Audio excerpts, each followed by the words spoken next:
Parce que s'il y a tellement de gens qui, finalement, le soir venu, mangent beaucoup, il y a des tables énormes pour le mois de Ramadan, c'est parce qu'en fait, ils ne savent pas, tout simplement. Ils ne savent pas que, en faisant ça, ils perdent une grande partie du bénéfice qu'ils pourraient tirer si ils profitaient du mois de Ramadan pour avoir un autre rapport à la nourriture, pour avoir une autre façon de manger, pour redécouvrir le caractère sacré de la nourriture.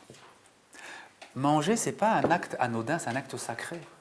C'est tellement sacré qu'au paradis, les délices parmi les plus décrits dans le Coran du paradis sont lesquels? La nourriture. La nourriture. Oui. Ils auront des fruits parmi tout ce qu'ils voudront choisir. Donc, c'est étonnant de se dire au paradis on mange.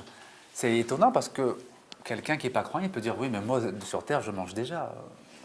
Pourquoi je vais devoir faire tant d'efforts pour manger au paradis? Je mange déjà sur terre. Surtout s'il est un peu riche, il peut s'offrir tous les fruits qu'il veut.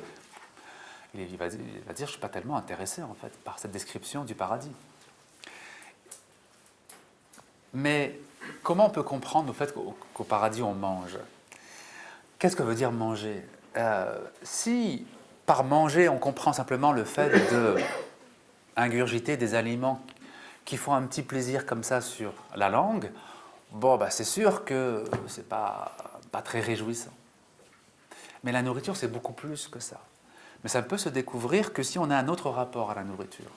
D'abord, si avant de s'asseoir, on prend le temps de se préparer à manger, par le dua déjà. Le minimum, c'est de dire Bismillah ar-Rahman ar-Rahim, mais c'est le minimum, ça ne veut pas dire que c'est suffisant. Si on le fait, c'est déjà bien, parce qu'il y en a qui ne le font pas. Mais si on se pose et qu'on fait véritablement un dua pour qu'Allah Ta'ala mette une bénédiction dans ce qu'on mange. Allahumma barik lana fima razaqtana warzuqna khayran minhu.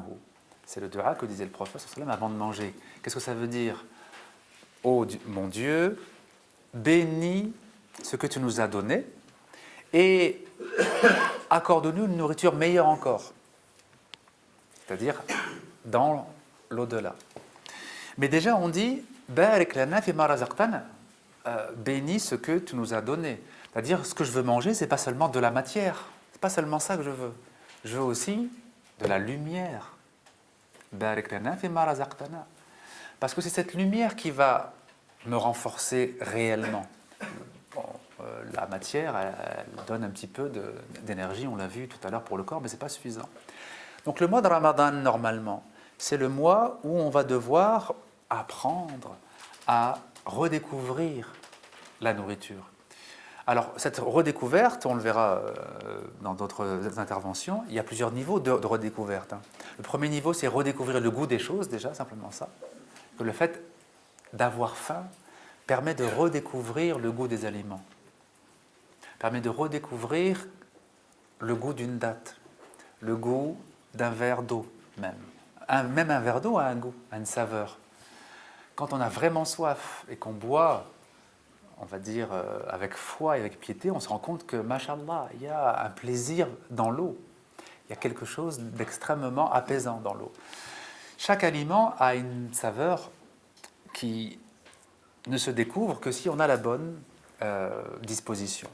Et donc tout ça, on doit le redécouvrir, Inch'Allah, par l'éducation alimentaire